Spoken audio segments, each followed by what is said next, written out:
Hello friends. आज के video में एक बहुत ही इंटरेस्टिंग क्वेश्चन मैं लेकर के आया हूँ। इस क्वेश्चन का सलूशन कैसे निकालना है और वो भी कुछ सेकंड्स के अंदर कैसे निकालेंगे। तो इस क्वेश्चन को सॉल्व करने का जो बेस्ट तरीका है वो मैं यहाँ पर एक्सप्लेन करके बताने वाला हूँ। तो आपको वीडियो बहुत ध्यान से देखना है और समझना है। अगर मैं ये बात करूँ कि अगर इस क्वेश्चन को हम लोग डायरेक्टली वैसे सॉल्व करते हैं नॉर्मल मेथड से, तो कैसे सॉल्व करते हैं। तो अगर इस क्वेश्चन को हम लोग नॉर्मली सॉल्व करते हैं तो क्या करते हैं, by taking LCM, least common multiple या लस ऑफ वी इसको बोलते हैं। यहाँ पर बाय टेकिंग एलसीएम तो हम लोग 42, 6, 20, 30 एंड 12 का एलसीएम लेते हुए फिर इसके बाद इनके न्यूमरेटर को उस तरह से मल्टीप्लाई करेंगे जिससे इसका एवरी डिनोमिनेटर इक्वल हो जाए। तो ये प्रोसेस होता है एलसीएम का।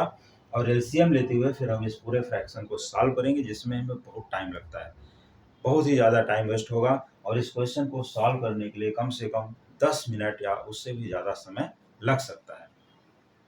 तो कुछ ऐसा किया जाए कि इस क्वेश्चन को सॉल्व करने में हमें कुछ सेकंड्स ही लगे। तो वो कौन सा मेथड है, आइए देखते हैं इस सोल्यूशन में। तो इस वीडियो में ऐसा कौन सा मेथड है जिसमें फ्यू सेकंड्स में सॉल्व कर सकते हैं। तो इस क्वेश्चन को पहला काम ये करना है कि सबसे छोटा नंबर क्या है वो देखना है डिनोमिनेटर में, क्योंकि न्यूमरेटर में सभी नंबर सेम है 1।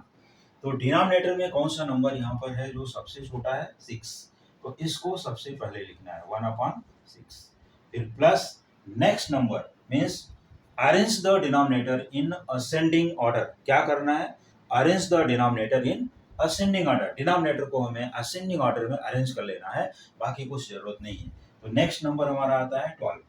तो ये हो गया 1/12 प्लस नेक्स्ट नंबर क्या है 20, 1/20 plus next number 30, 1/30 plus next number 1/42। अब ये हम चेक करते हैं कि हमारा डिनोमिनेटर असेंडिंग ऑर्डर में हो गया या नहीं हुआ अभी तक। 6, 12 और फिर यहाँ पर है 20, फिर है 30 और यहाँ पर है 42।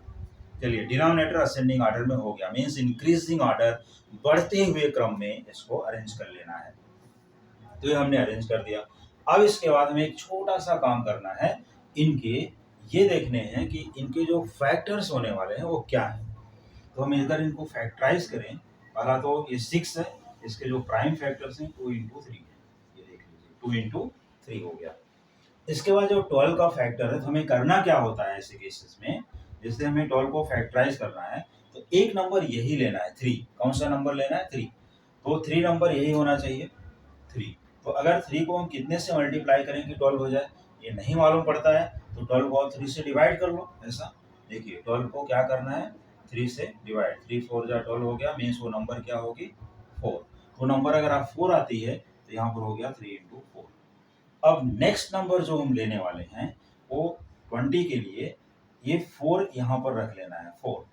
और नेक्स्ट नंबर को पता करने के लिए 20 को 4 से डिवाइड कर देते हैं। ये देखिए 20 को हमने 4 से डिवाइड किया, 4 5 जा 20, यहाँ पर मिल गया 5, मीन्स 4 × 5। अब ठीक इसी तरह से 30 को भी फैक्टराइज करेंगे और ये 5 नंबर जो यहाँ पर है, देखिए हमने यहाँ पर 3 लिया, यहाँ पर आया, ये 4 है, 4 यहाँ पर आ गया, और 5 है तो 5 यहाँ पर आएगा। और 30 में एक 5 है तो इसका नेक्स्ट फैक्टर क्या होगा वो ढूंढने के लिए हमें क्या करना है, 30 को अब डायरेक्टली ओरली डिवाइड कर सकते हैं तो ओरली भी करें, लेकिन मैं एक्सप्लेनेशन दे रहा हूँ तो यहाँ पर बता देता हूँ। तो 5 6 जा 30, तो 5 × 6। ठीक इसी तरह से अब ये 6 यहाँ पर आएगा, 6 42 के लिए ये 6 ले लिया और इंटू 6 7 जा 42, अगला नंबर हो गया 7।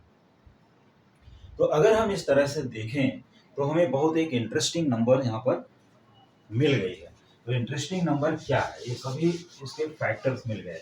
हमें ये देखना है कि सभी में क्या डिफरेंस है 1 का। 2 देखिए 2 से 3, 3 से 4, 4 to 5, 5 to 6, 6 to 7, सब में 1 1 1 का ही डिफरेंस है।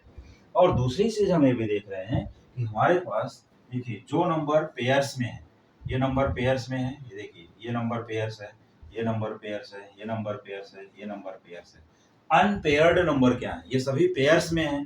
तो अनपेयर्ड क्या है, अनपेयर्ड में क्या बचता है 2 और यहाँ से बचता है 7।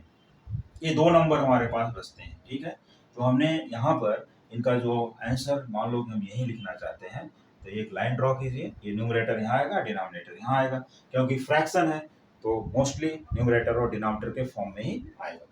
तो यहाँ पर मोस्टली इसलिए बोल रहा हूँ न्यूमरेटर डिनोमिनेटर, कभी कभी कट होता है तो सिर्फ न्यूमरेटर आता है, लेकिन यहाँ न्यूमरेटर अपॉन डिनोमिनेटर के फॉर्म में लिखना है। तो यहाँ से जो अनपेयर्ड नंबर है, जो मेन बात है उस पर फोकस कीजिए। यहाँ से अनपेयर्ड नंबर क्या है 2 और यहाँ से 7।